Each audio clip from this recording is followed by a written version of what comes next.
सर्वांना नमस्कार. मिलन अभी आधा अधूरा आहे या स्टोरीचे 33 एपिसोड यापूर्वीच अपलोड केलेले आहेत. कृपया ते सगळे एपिसोड ऐकण्यासाठी आपल्या चॅनलला भेट द्यावी. आणि शशीचंद्रा स्टोरीना मला टाकताच येत नाही आहे, कारण तिकडून इकडे कॉपी पेस्टच होईना. काहीतरी प्रॉब्लेम आला आहे ॲपला, पण दुरुस्त झाला की नक्की टाकेन. आता दिवाळीच्या सुट्ट्या लागणार होत्या. राहुल रोहित आपल्या बायकांना घेऊन हनीमूनला जातील असं जानकीने जाहीर केलं. आणि सपना म्हणाली, पण कुठे जायचं? आणि रोहित हसून म्हणाला, माथेरान. माथेरानचं नाव ऐकलं आणि राणीला घाम फुटला आणि ती घाबरली आहे हे बघून सपनाला आणखीनच चेव चढला. आणि आता बघूच तिथं गेल्यावर तुम्ही नक्की काय करता. तुमचा पिछा असा नाही सोडणार मी. आता या चिठ्ठीच्या प्रकरणावरून जसं तुम्हाला उघडं पाडलं ना, तसंच तुम्हाला उघडं पाडणार तिथं गेल्यावर. पण एखादा हिडन कॅमेरा मिळाला तर बरं होईल, म्हणजे त्यांच्या रूममध्ये लपवता येईल असं तिला वाटलं. आणि नक्की ती काय करतात, कसे झोपतात हे कळेल असा विचार सपनाच्या डोक्यात होता. मग आता सगळी पुरुष मंडळी जेवून उठली आणि इतक्यात रोशनचा फोन आला. आणि तो म्हणाला, तुम्ही सगळे मला विसरून गेलात का? आणि रोहित म्हणाला, are you right? Who are you? तू आमच्यातलं कोणी आहेस का? सॉरी, पण आम्ही इथे माणसं आहोत, माकड कोणीच नाही. असे इतरांच्या सतत खोड्या काढत नाही कोणी इथं. तसा रोशन तिकडून पाय आपटत म्हणाला, दादा, दिस इज नॉट फेअर. दिवाळी 2 दिवसांनी येते आणि मला कोणी घरी बोलवत नाही. माझं काय चुकलंय? आणि राहुल हसून म्हणाला, रोशन, आहे, तुझ्यावर सगळ्यांचं लक्ष आहे. रोहित म्हणाला, अतिघाई आणि सगळ्यांपासून दूर नाही असं झाले तुझं. आम्हाला तुझी अजिबात आठवण येत नाही, कारण तुझ्याजवळ आता तुझी सोनम आहे ना. त्यामुळे तुलासुद्धा आमची आठवण येत नाही. आणि रोशन म्हणाला, दादा, असं नाही रे, असं का बोलतोस? आणि तुझं पण लग्न झाल्यापासून तू असं परक्यासारखं बोलायला लागला आहेस की, हो की नाही? आणि मी तुझी इतकी हेल्प केली, तुझ्या हनीमूनची तयारी केली, आणि तू मला असं बोलतोस का? आणि रोहित हसून म्हणाला, हो ना, त्याबद्दल तर तुझं बक्षीस मी ठेवलेलं आहेच राखून. तू ये फक्त इथे आणि बक्षीस घे आल्या आल्या. रोशन आता खूप खुश होऊन म्हणाला, हो हो, थँक्यू सो मच. पण ना दादा, मला वाटलं नव्हतं की तुला हे सगळं आवडेल. आणि राहुल म्हणाला, रोशन, काही सांगू नको बाबा. माणसाचे लग्नाच्या आधी खायचे दात वेगळे आणि लग्नानंतरचे खायचे दात वेगळे असतात. तुझा रोहित दादा टोटली चेंज झाला आहे. आणि तुझ्या लव्ह मॅरेजपेक्षा सुद्धा इथे लव जास्त सुरू आहे. आधी जे करत नव्हता ते सगळं करायला लागलं आहे. आणि त्याच्या आवडीनिवडीसुद्धा चेंज झाल्या आहेत. आणि रोशन म्हणाला, ओ माय गॉड, ये मैं क्या सुन रहा हूँ. हे जगातलं कितवं आश्चर्य म्हणायचं. मग दादा, लवकरच 3रा बॉक्स उघडा की ऑलरेडी उघडला. आणि तर रोहित त्या बॉक्सचा विषय टाळतच म्हणाला, सोड आता ते, माझं सोड, आता तुझ्या लग्नाच्या तयारीला लागायचं आहे. आणि लवकर ये, पहिल्या आंघोळीच्या आधी तू इथे असायला हवा, समजलं? आणि रोशन म्हणाला, आई, फराळाची तयारी केलीस का गं? आणि सपना म्हणाली, भाऊजी, आज लिस्ट बनवली आहे, पण तुम्ही येईपर्यंत सगळा फराळ तयार असेल. आणि रोशन म्हणाला, आणि वहिनी, तुम्ही दोघींनी सुद्धा माझ्यासाठी काहीतरी स्पेशल मेनू बनवायचा. राणी आणि सपना दोघीही एक साथ म्हणाल्या, हो हो, बनवतो.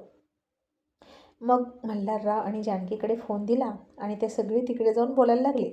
आणि बोलून झाल्यानंतर जानकी आली. सपना, राणी अजूनही जेवायच्या थांबल्याच होत्या तिच्यासाठी. आणि जानकी आली तशी राणी हसून म्हणाली, आई, बसा ना, मी तुम्हाला जेवायला वाटते. तशी जानकी तिच्यावर नाराज होत म्हणाली, नको, राहू दे, सपना वाढेल. सपना, मला थोडंसं दे. सपनाला आता आनंद झाला. जानकी राणीवर चिडली आहे म्हणून. आणि असंच जर राणीवर बर्डन आलं तर खरं काय आहे ते बोलेल असं सपनाला वाटलं. मग राणीला फार वाईट वाटत होतं. तिला आता तिथं थांबू पण वाटत नव्हतं. आणि ती म्हणाली, मी येते असं म्हणून बेडरूममध्ये निघाली. इतक्यात जानकी म्हणाली, सपना, तिला सांग, या घरात कोणीही उपाशी झोपायचं नाही आणि उपाशी घरातून बाहेर जायचं नाही. त्यातल्या त्यात सूर्यवंशींच्या सुना लक्ष्मी आहेत घरच्या, आणि या घरातली लक्ष्मी कधीही उपाशी झोपणार नाही. सकाळीसुद्धा ती नाश्ता न करता बाहेर गेली. यानंतर असं होता कामा नये. आणि सपनानं राणीकडे बघितलं आणि हळूच म्हणाली, राणी बस ना. राणी आता डोळ्यात अश्रू घेऊन जेवायला बसली. आणि कसेबसे भीतीपोटी तिने 4 घास खाल्ले आणि बेडरूममध्ये आली. रोहित आता मल्हाररावांना म्हणाला, बाबा, आपण ज्यांना मदत करतो आमदारकीसाठी त्यांच्यासोबत तरी राहू का मी, त्यांचा कार्यकर्ता म्हणून? म्हणजे मला अनुभव येईल आणि तुम्हाला आवडेल तर बरं का. आणि आता असं करून रोहितला संग्रामराजे शिर्केच्या विरोधात प्रचारच करायचा होता. आणि मल्हारराव म्हणाले, बरं तू राहा त्यांच्यासोबत, पण राजकारण शिकून घेतल्याशिवाय असं राजकारणात उतरायचं धाडस करायचं नाही, समजलं? आणि आधी कार्यकर्त्यापासून सुरुवात करायची असते. आता तू योग्य ट्रॅकवर आहे असं मला वाटतं. आणि रोहित खुश झाला. कोणत्या तरी गोष्टीला बाबांनी परवानगी दिली म्हणून. मग रोहित तिथून निघाला आणि राहुल म्हणाला, बाबा, रोहित खूप तडकभडक आहे, मला ना त्याची काळजीच वाटते. मल्हारराव म्हणाले, अरे हट्ट आहे त्याचा तो, आणि मीही त्याचा हट्ट पुरवतोय असं समज. पण त्याला राजकारणापासून पुन्हा कसा उद्योगात घालायचा हे आहे माझ्या डोक्यात प्लॅनिंग. सध्या थोडंसं त्याच्या मनासारखं होऊ दे, नंतर इतकं व्याप वाढवतो ना त्याच्या मागे, तो सगळं विसरून जाईल. आपल्याला राजकारण करायचंच नाही, समजलं का? आणि राहुल हसून म्हणाला, हो बाबा, समजलं. मग काही वेळाने रोहितसुद्धा आला. तेव्हा राणी टेबलवर डोकं ठेवून रडत होती. रोहितनं दरवाजा लावला आणि हिला काय झालं असं वाटून तिच्याजवळ गेला आणि म्हणाला, राणी, ए राणी, अगं काय झालं? तुझी इथं झोप लागली की काय? राणी काहीच बोलत नव्हती, नुसती मान खाली घालून त्याचं सगळं ऐकत होती. आणि त्यानं आता तिच्या खांद्याला हात लावला आणि म्हणाला, राणी, अगं काय झालं? तशी राणी चवताळली. त्याचा हात तिनंही झटकला आणि उठली आणि तावात त्याला भांडत म्हणाली, अजिबात मला हात लावू नका, तुमच्यामुळे होतं हे सगळं, का सारखे मला हात लावायला येता?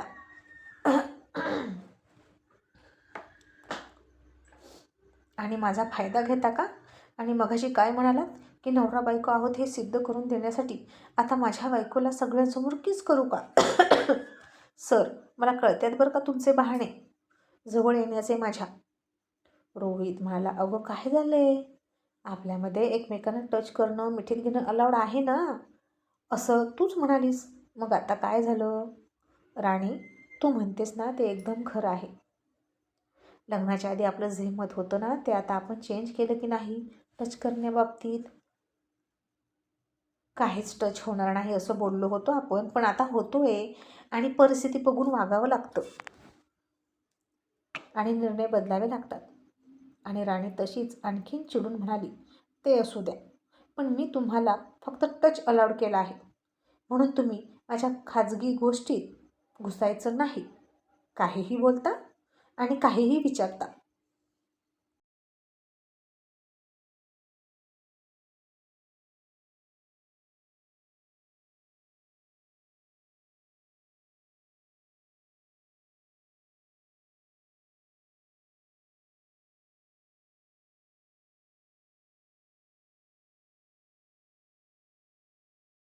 आणि रोहितला आता कळत नव्हतं की तो कधी घुसला तिच्या प्रायव्हेट गोष्टींमध्ये. आणि तो म्हणाला, राणी, हे तू काय बोलतेस गं? हे बघ, मी कधीच तुझ्या प्रायव्हेट गोष्टीमध्ये हस्तक्षेप केला नाही, आणि तसं असेल तर आय एम सॉरी. माझ्याकडून काही झालं आहे का अजूनही सांग. आणि राणी आता विषय चेंज करत म्हणाली, त्या चिठ्ठीवरून आई माझ्यावर किती नाराज आहेत. आज बोलत नाहीत त्या माझ्याशी. माझा यात काय दोष आहे सांगा ना. मी म्हणू शकले असते ती चिठ्ठी मी नाही लिहिली, पण तुम्हीच म्हणाला की खोटं बोलायचं, म्हणून मी खोटं बोलले तुमच्यासाठी. तुम्ही सांगता म्हणून. आणि तुम्ही माझ्यासाठी काय केलं तर बाहेर सर्वांसमोर मला खोटं पाडलं. आणि तुम्ही माझ्यावर खरं खरं प्रेम करता आणि मी मात्र नाटक करते असं म्हणायचं आहे का तुम्हाला? सर, तुम्ही आज जे वागलात ते मला बिलकुल नाही आवडलं. तुम्ही चामडी बचाव आहात, अशी राणी त्याला खूप बोलत होती. आणि रोहित म्हणाला, राणी, अगं किती चिडतेस, हळू बोल ना. राणी म्हणाली, कळू दे सगळ्याला काय करायचं आहे ते. आणि मीच काय एकटी बोलणं खाऊ? सर, या रूममध्ये वेगळं असलं तरी नवरा बायको आहोत ना आपण, एकमेकांच्या मान सन्मानाची जबाबदारी नको का घ्यायला? मी का म्हणून तुमचं ऐकून इथं नाटक करत राहायचं? त्याचं एक तरी कारण सांगा मला.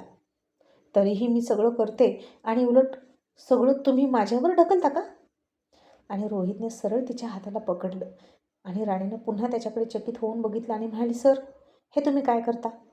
आणि त्यानं दरवाजा उघडला आणि तिला हॉलमध्ये घेऊन गेला आणि म्हणाला, आई, सपना वहिनी बाहेर या.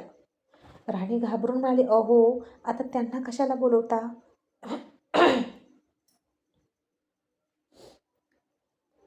रोहित तिचं काहीही ऐकून न घेता पुन्हा म्हणाला, आई, वहिनी बाहेर या. तशा दोघीही बाहेर आल्या. त्याच्या पाठोपाठ मल्हारराव आणि राहुलसुद्धा आले. आणि राहुल म्हणाला, काय झालं रोहित, तू का चिडलाय? मग रोहित सरळच म्हणाला, दादा, तुझ्या बायकोला विचार, तिला दुसरी काही कामं आहेत की नाही, की फक्त आमच्यावर वॉच ठेवणं इतकंच काम आहे तिचं? आणि आता रोहित असं बोलला आणि सगळे हादरले. आणि जानकी म्हणाली, रोहित, ही काय पद्धत आहे मोठ्या वहिनीशी बोलायची? आणि रोहित म्हणाला, आणि मोठ्या वहिनीची ही काय पद्धत आहे वागण्याची? राहुल म्हणाला, रोहित, झाले काय? रोहित म्हणाला, दादा, काल आपण जी बघितली ती चिठ्ठी माझ्या डब्यामध्ये आय लव्ह यू लिहिलेली चिठ्ठी राणीनं लिहिली नव्हती, ती वहिनीने लिहिली होती. याबद्दल राणीलाही माहिती नाही, मलाही माहीत नाही. पण यांनी आमचा गैरसमज करून दिला आणि आता त्याचाच या फायदा घेत आहेत. काय तर म्हणे, चिठ्ठी लिहिली नाही तरी राणी हो का म्हणाली. मग असं करण्यामागे त्यांचा काय हेतू होता हे विचार जरा त्यांना. तशी आता जानकी, सपना दोघे घाबरल्या. आणि जानकी रोहितला हळूच म्हणाली, रोहित, अरे असं काय करतो? या जुन्या गोष्टी झाल्या बाळा. राहुलला याच्याबद्दल काहीही कळता कामा नये. आणि रोहित म्हणाला, मग आई, राणीची यात काहीही चूक नसताना तू तुझ्या सोबत का अशी वागतेस ग? जिची चूक आहे तू तिला पाठीशी घालतेस का? पण आई, राणीचा काहीही दोष नसताना तिच्या डोळ्यात आलेले अश्रू मी बघू शकत नाही, असं रोहित म्हणाला. आणि राणीनं आता त्याच्याकडे आश्चर्यानं बघायला सुरुवात केली. आणि आज तो किती ठामपणे तिची बाजू घेतोय हे तिनं बघितलं. आणि जानकी आता ते सगळं प्रकरण पटकन मिटवण्यासाठी म्हणाली, हो रोहित, मी नाही बाळा चिडणार राणीवर. सपनाचं सुद्धा चूकच आहे, तिनं मस्करी केली रे, आणि मी तिलाही सांगितलं की यापुढे असं करू नको. रोहित म्हणाला, पण गरज काय? प्लीज, आम्हा नवरा बायकोच्या मध्ये मध्ये कोणीही करू नका. आम्हाला आमची लाईफ जगू द्या. आम्ही एकमेकांवर प्रेम करू किंवा भांडू, रुसू, एकमेकांचे रुसवे फुगवे काढू, पण ते आमचं आम्ही. कुणीही प्लीजमध्ये पडू नका, असं म्हणून रोहितनं पुन्हा राणीचा हात पकडला आणि तिला बेडरूममध्ये घेऊन गेला. आणि राहुल आता सपनाकडे खूप रागात बघितलं आणि सपना फार घाबरली. राहुल बेडरूममध्ये गेला. सपनासुद्धा बेडरूममध्ये घाबरत घाबरत गेली. आणि राहुल तिला म्हणाला, सपना, हे काय आहे? आणि सपना म्हणाली, राहुल, अहो ते. आणि राहुल तिला न बोलू देता म्हणाला, मला काहीही ऐकायचं नाही. तू त्या दोघांच्या मध्ये मध्ये करू नकोस. मी तुला यापूर्वीही सांगितलेलं आहे. आणि सपना म्हणाली, पण राहुल, रोहित कसे बोलले मला? आणि राहुल मला भाऊजी म्हणायचं. कितीही तुला राग आला असला तरी तो नात्यानं दीर आहे तुझा. आणि या घरात राहून नात्यांची मर्यादा ओलांडायची नाही. आणि आता तो जे काही बोलला आणि तुझा जो काही अपमान झाला ना, तो योग्यच आहे. माझा भाऊ कसा आहे मला चांगलंच माहीत आहे. त्याच्या लाईफमध्ये मी सुद्धा अजून इंटरफेअर केलं नाही. मग तू कोण आहेस त्या नवरा बायकोच्या मध्ये नाक खुपसणारी? आणि ही तुला शेवटची वॉर्निंग आहे असं समज, असं म्हणून राहुल चिडून झोपला. सपना आता घाबरली आणि मनातच म्हणाली, नक्की राणीनंच रोहितला फुगवलं असेल आणि तो तिची बाजू घेऊन माझ्याशी भांडला. एक आहे माझा नवरा जो भावाची बाजू घेतोय आणि मला भांडतोय. मग इकडे रोहितनं पुन्हा दरवाजा लावला आणि राणी म्हणाली, सर, असं करायचं असतं का?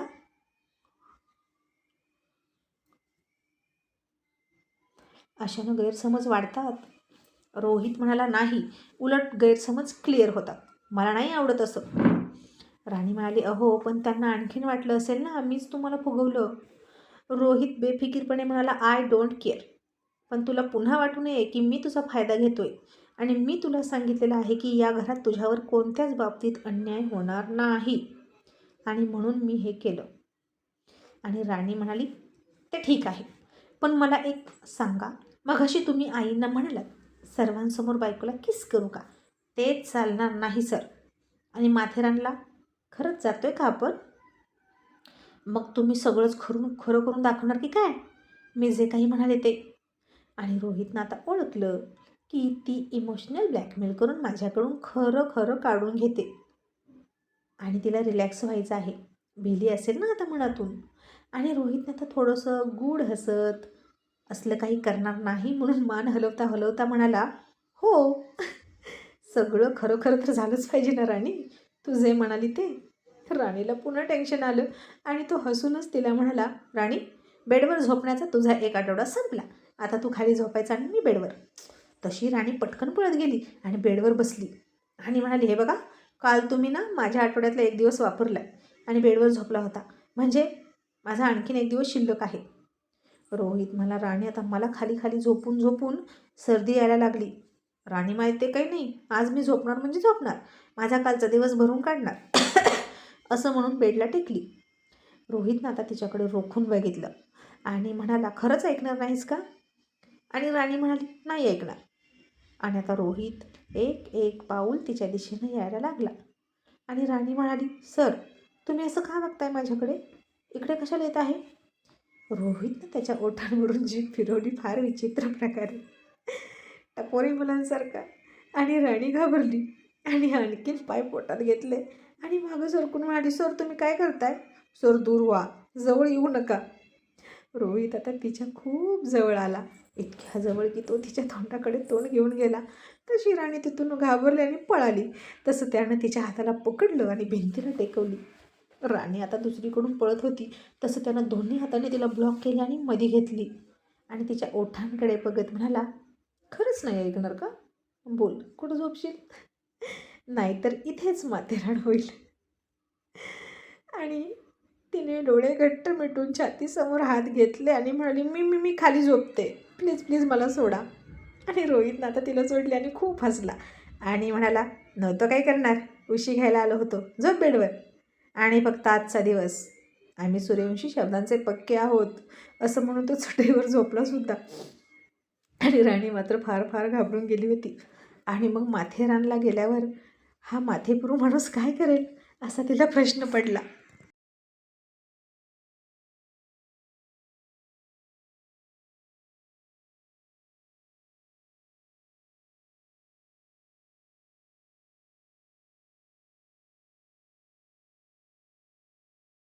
मग दुसऱ्या दिवशी राणी उठली. तिच्या आधी उठून एक्सरसाइज करून रोहित तयार झाला होता. आणि नाश्त्याला गेल्यावर रोहितकडे बघून जानकी म्हणाली, राणी, माझ्यासाठी चहा आण बाळा. आणि राणी रोहितकडे बघून हसली. जानकी बोलते म्हणून तिला बरं वाटलं आणि रोहितलाही समाधान वाटलं.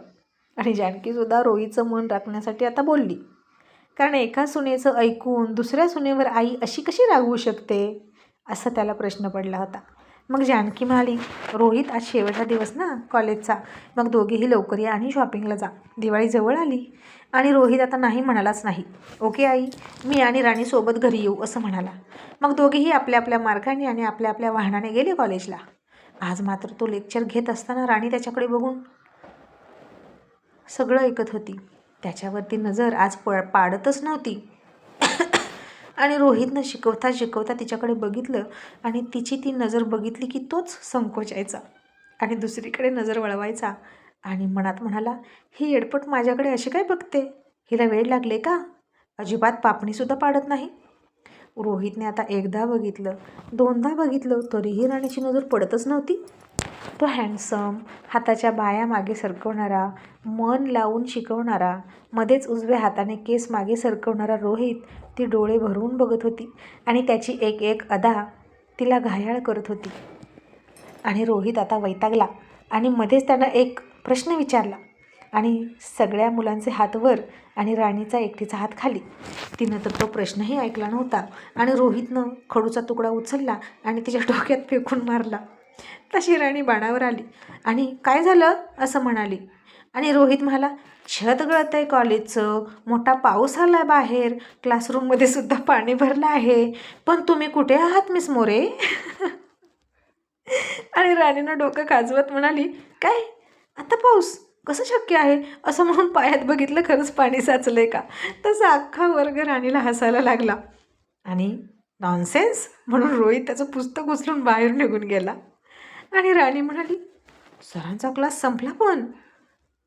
आता कारण त्याचा पिरियड कधी संपला हेही राणीला माहीत नव्हतं.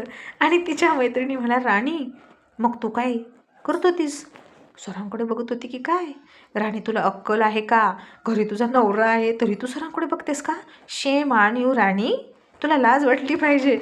तशी राणी चिडली आणि म्हणाली, ए मूर्ख, गप्प बस. आणि तिनं सगळ्याला गप्प केलं. आणि मग कॉलेज संपलं आणि राणी घरी आली आधी. मग रोहित इकडून तिकडून गप्पा मारत फिरत आला. दोघांनीही मग लंच केला. आणि लंच करताना तो तिला म्हणाला, लक्ष कुठं होतं गं तुझं, की माझ्याकडेच बघत होती? आणि राणी त्याच्या प्रश्नाचं उत्तर देताना चाचरत म्हणाली, तुम्हाला काही सोनं लागले का तुमच्याकडे बघायला? तुम्हीच सतत काहीतरी बहाणं करत माझ्याकडे येता. रोहित मला, हो ना, सध्या कडू चव मला जास्तच आवडते म्हणून मी सतत कारल्याकडे येतो. राणी म्हणाली, म्हणजे मी कारला आहे का? रोहित म्हणाला, हे ज्याचं त्यानं बघावं, मी कशाला म्हणू? राणी आता चिडली आणि म्हणाली, मग तुम्ही ना कुचका मुळा. आणि रोहित म्हणाला, हे म्हणून झालं आहे, दुसरं काहीतरी म्हण, नाहीतर हातावर लिहून आण, आठवत नसलं तर. इतक्यात जानकी आली आणि दोघेही गप्प बसले. मग असंच थोडं थोडं भांडत भांडत दोघांचं आवरलं. तू तिकडं बघ, मग तूही तिकडं बघ, असं म्हणत म्हणतच दोघं तयार झाले. रोहितनं गाडी काढली, ती रोहितच्या शेजारीच बसली. आणखीन पुढे गेल्यानंतर रोहितनं गाडी थांबवली आणि म्हणाला, उतर आणि मागे बस. ती म्हणाली, का? मी नाही उतरणार. आणि रोहित म्हणाला, तू हळूहळू माझ्यावर हक्क दाखवायला लागलीस का गं? पण लक्षात ठेव, हे सगळं टेम्पररी आहे. आणि राणी म्हणाली, मग जोपर्यंत आहे तोपर्यंत मी तुमची बायको आहे आणि ही माझी सीट आहे, चला आता. असं म्हणून त्यानं हाताची घडी घातली आणि रोवूनच बसली सीटवर. आणि रोहितनं गाडी स्टार्ट केली आणि म्हणाला, व्यापारी म्हणून आले आणि राज्यकर्ते झाले, असा प्रकार आहे या मुलीचा. आणि राणीसुद्धा पुटपुटली, तुम्हीच घेऊन आलात. आणि मग एका मोठ्या मॉलमध्ये ते गेले आणि लिफ्टमधून दोघेही वर गेले. तशी राणी घाबरली आणि तिनं त्याच्या हाताला पकडलं. अशा ठिकाणी ती आली नव्हती जास्त कधीच. आणि तो म्हणाला, नीट उभा राहा, काय घाबरते? तशी राणी मागे सरकली. आणि मग राणी तिथं गेल्यावर त्याला म्हणाली, अरे देवा सर, माझी पर्स गाडीतच राहिली आणि मोबाईलसुद्धा, प्लीज चला ना. आणि रोहित म्हणाला, मी रिकामा नाही, ही घे चावी आणि जा. राणी म्हणाली, पण इतक्या खाली कशी जाऊ? रोहित, मला चालत नाही जायचं, लिफ्टने जायचं. राणी म्हणाली, पण मला लिफ्ट ऑपरेट करायला कळणार नाही. रोहित म्हणाला, चुरू चुरू बोलायला बरं जमतं, तुझं तू कसंही मॅनेज कर, हेल्प युअर सेल्फ, ओके? असं म्हणून तो कपडे बघायला लागला. राणी आता रागारागात गेली गाडीची चावी घेऊन लिफ्टमध्ये. आणि नेमकं तिचं नशीबच खराब. आणि काय झालं, लिफ्टमध्येच ती अडकली. एकटीच होती आणि एकच गोंधळ उडाला. राणी एकटीच होती आतमध्ये आणि रडायला लागली. ती घामेघूम झाली होती आणि सर सर म्हणून हाका मारत होती. रोहितसुद्धा आता घाबरला. त्यानं लिफ्ट उघडायचा प्रयत्न केला. आणखीन काही लोक बोलवून आणली. लिफ्ट उघडा म्हणाला. राणी, काहीही होणार नाही, तू राणी घाबरू नकोस, मी बाहेरच आहे, लवकरच लिफ्ट उघडतील, असं म्हणायचं आणि तिला धीर द्यायचा. आणि चुकलं माझं जे तिला एकटीला पाठवली असं त्याला वाटलं. आता लिफ्ट लवकर उघडत नव्हती. ते कर्मचारी पटकन येत नव्हते. रोहितसुद्धा बाहेर कासावीस झाला होता आणि तो त्या कर्मचाऱ्यांवर ओरडला आणि म्हणाला, पटकन उघडा ना. आणि तो कर्मचारी म्हणाला, ओ साहेब, इतकं पॅनिक काय होत आहे तुम्ही? कोण आहे आतमध्ये तुमचं? आणि रोहित ओरडून म्हणाला, माझी बायको आहे आतमध्ये, समजलं, पटकन उघडा. आणि झालं. इतक्यात पाठीमागून सिद्धूने ते ऐकलं आणि म्हणाला, काय? रोहित, काय म्हणालस? असं म्हणून सिद्धू चकित झाला. आणि आता रोहित घाबरला आणि म्हणाला, बाप रे, हे काय गेलं माझ्या तोंडातून? आणि हा सिद्धू इथे कसा आला? आणि मग रोहित स्वतःला सावरत म्हणाला, अरे म्हणजे कोणाची तरी बायको, कोणाची तरी बहीण, मुलगी आहे ना आतमध्ये, असं म्हणायचं होतं मला. सिद्धू म्हणाला, ओके, पण तू रिलॅक्स राहा, इतका पॅनिक होऊ नकोस. आणि रोहित म्हणाला, हो रिलॅक्सच आहे मी, पण उघडा ना लवकर. मग आता थोड्याशा प्रयत्नानंतर लिफ्ट उघडली. रोहित सिद्धू सोबत लांब जाऊन उभा राहिला आणि लिफ्ट कधी उघडते याच्याकडे त्याचं लक्ष होतं. आणि जशी लिफ्ट उघडली तशी राणी बाहेर आली आणि तिनं समोर रोहितला बघितलं आणि तिनं धावतच जाऊन रोहितला घट्ट मिठी मारली आणि खूप रडायला लागली.